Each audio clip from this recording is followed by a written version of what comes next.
We begin the day with a crisis at the most successful investigative TV news show in history. The show was run for almost 60 years, and no matter where you live, you'll recognize its unmistakable look and sound.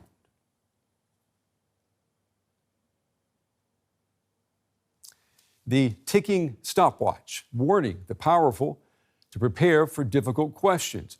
Well, now 60 Minutes is facing difficult questions of its own, and we should all be concerned. Now, late on Tuesday, Scott Pelley, a senior member of the 60 Minutes team and one of the most respected journalists in American television, accused new management at CBS News of murdering the show. But he didn't stop there. In a statement, Pelley unloads and writes that new management has instructed me to inject falsehoods and bias into a politically sensitive story. I've been told to include assertions that are unverified. He then added that incompetence and unprofessionalism in the new management have wreaked havoc on the program. Well, more than half a dozen people have left or been dismissed from 60 Minutes in recent weeks. The new bosses say that they're preparing 60 Minutes for the digital future to reach viewers online and on streaming platforms. Now, every serious news organization is facing this same challenge. So the question is digital transformation, is it really the reason that 60 Minutes is being overhauled? Or is it an excuse to remove journalists who resist corporate pressure, for journalists who dare to challenge the bosses in management or the politicians in the halls of power? Now, for some answers here, we have to go back to 2024. U.S. President Donald Trump sued CBS over the editing of a 60 Minutes interview with Kamala Harris during the presidential campaign.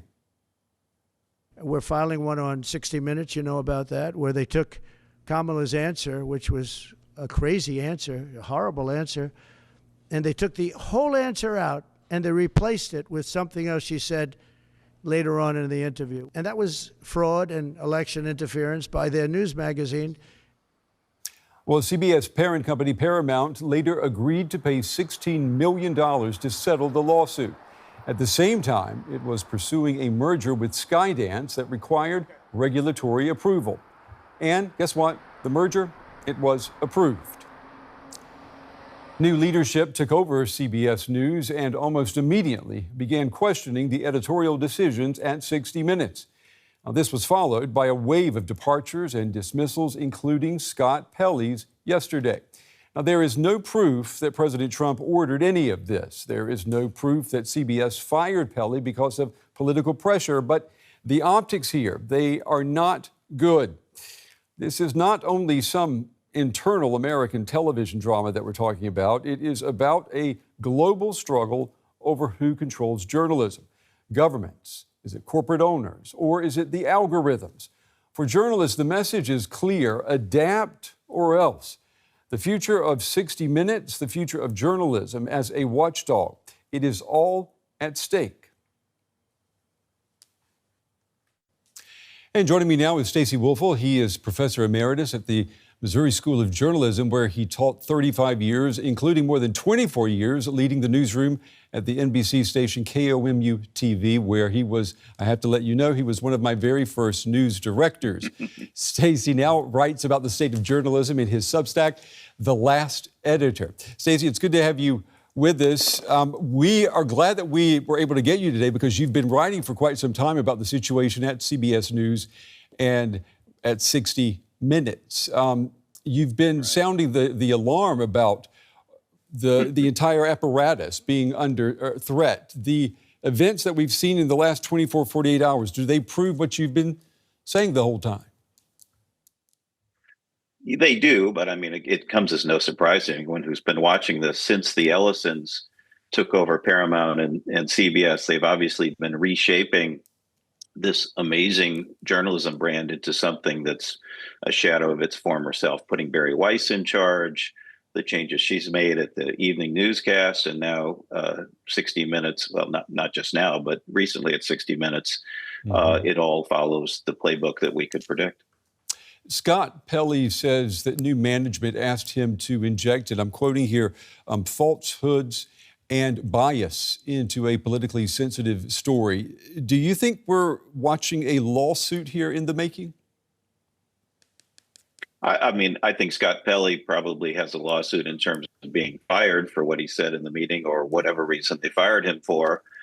If he wants to stay on, he may not want to stay there anymore. He's been pretty vocal about the changes in management at CBS since last fall.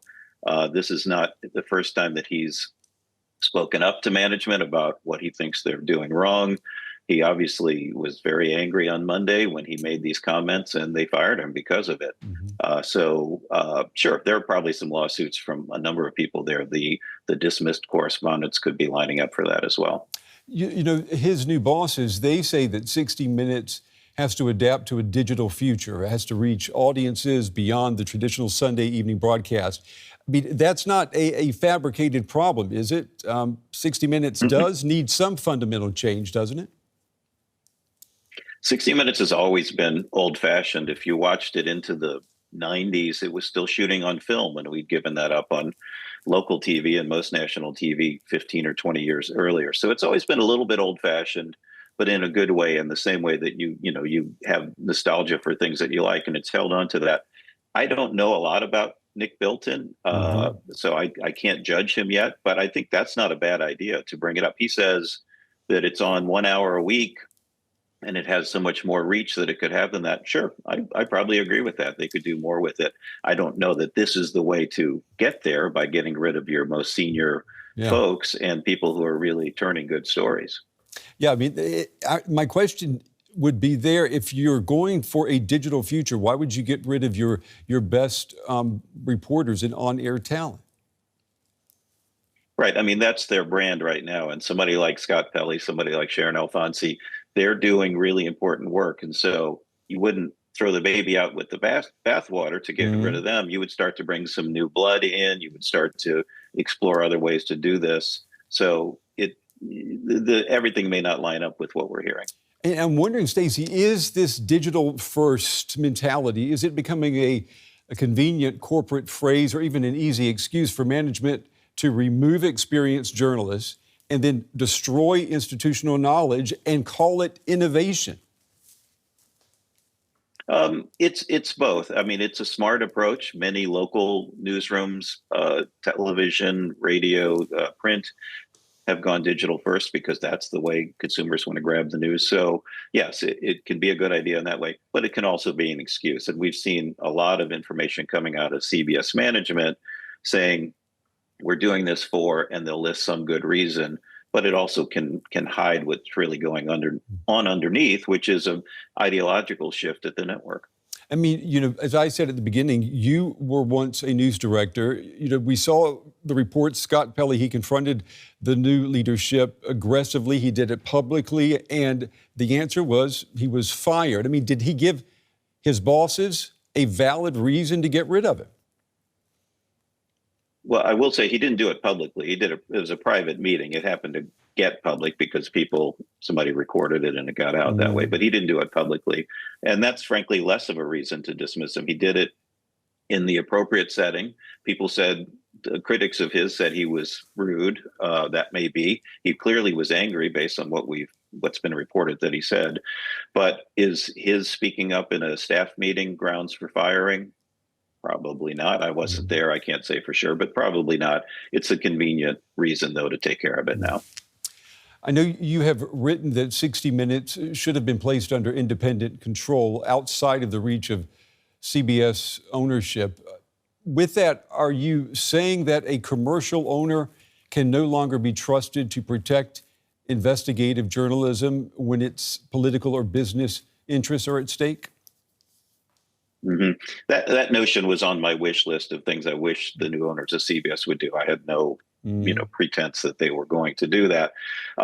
Commercially run journalism is more and more under fire and more up for criticism for what appears to be the business leaning into the journalism. And, that was something any local newsroom editor, I was one for a number of years, we try to keep that at arm's length, that we don't want the business getting into it. The Ellisons, I don't know how they feel about Donald Trump individually, but they think it's good for business to get his favor. And that's why we're seeing what's going on now.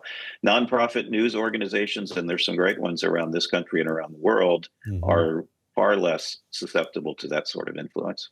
I know that NPR and PBS have had a tough go at it for the past couple of years, especially, but I wonder what we're seeing at CBS now with 60 Minutes. Is this more proof that the U.S. would benefit if it had a stronger public broadcasting system, similar, to what Europeans have and sometimes take for granted? It would take some of the uncertainty out of where the revenue will come from. And we're seeing on the PBS and NPR side where they've lost federal funding, strong stations have made that funding up, and they are being community funded, and they're not counting on advertisers, or they don't have that sort of pressure. But some of those stations that didn't have that sort of base to work with, they're in some trouble there. So should federal funding come back, I think it would be good for those voices. But it's because of the U.S. political situation, it's such a fickle source of income, they can't count on it anymore. Yeah. I mean, it's definitely a political item for sure in the U.S. The new head of CBS News, Bari Weiss, she has argued that legacy news institutions lost public trust because they became ideological, insulated, and unwilling to examine their own assumptions. Does she have a point? She has a point in that we can get everybody who works in news in the United States comes from typically a middle to upper middle class background. They grew up in the suburbs of big cities. They're very much alike, and they're educated in the same way at journalism schools. That part she might be right about. What she's wrong about is it becoming ideological. The American public has been fed for nearly 50 years that the media lean left and that they're only reporting things that the left cares about.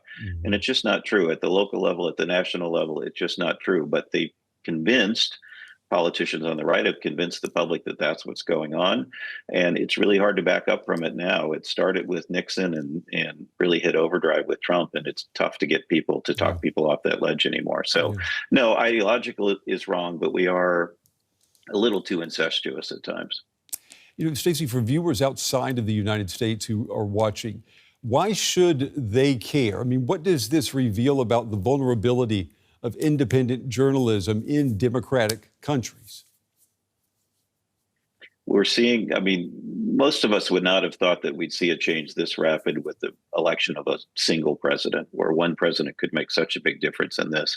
But because money plays such a big part in the commercial media in this country at the network level and frankly at the ownership of a lot of local media entities, Donald Trump wanted something and the people saw money involved in that. They started to make changes to it. So things can change very rapidly. I would not have thought 10 years ago that we'd be in this anywhere near this situation right now. And CBS News is the top broadcast news brand, has been the top broadcast news brand in America. No more. People see that it's not that and that it's declining rapidly. So things can change very rapidly here. And it makes a difference because I think even in any democracy around the world where media seem to be free, it can change rapidly if somebody moves into power that wants to change it. Let me ask you before we run out of time, if 60 Minutes continues under this new leadership, what would it have to do now to convince viewers that it is still independent? I mean, and is it likely that anything on your wish list will become reality? I don't think that the leaders at CBS care or want people to know that to think that it's independent or somehow good journalism. I think they've got all the things we've talked about already that they're trying to serve. So I don't think that's a goal. My wish list called for 10 things that I wish would happen at CBS. I don't think, frankly, any of them will happen. I would love to see its best brands like 60 Minutes spun off. I would love to see more news in prime time. I don't think any of that would happen. And even if it did, under this leadership, I can't see turning to that as a good news source. Yeah. Stacey Wolfel, we appreciate you taking the time to talk with us, sharing your insights, and it's good to see you are still fighting the good fight. Thank you for joining us. As are you. Thank you very much.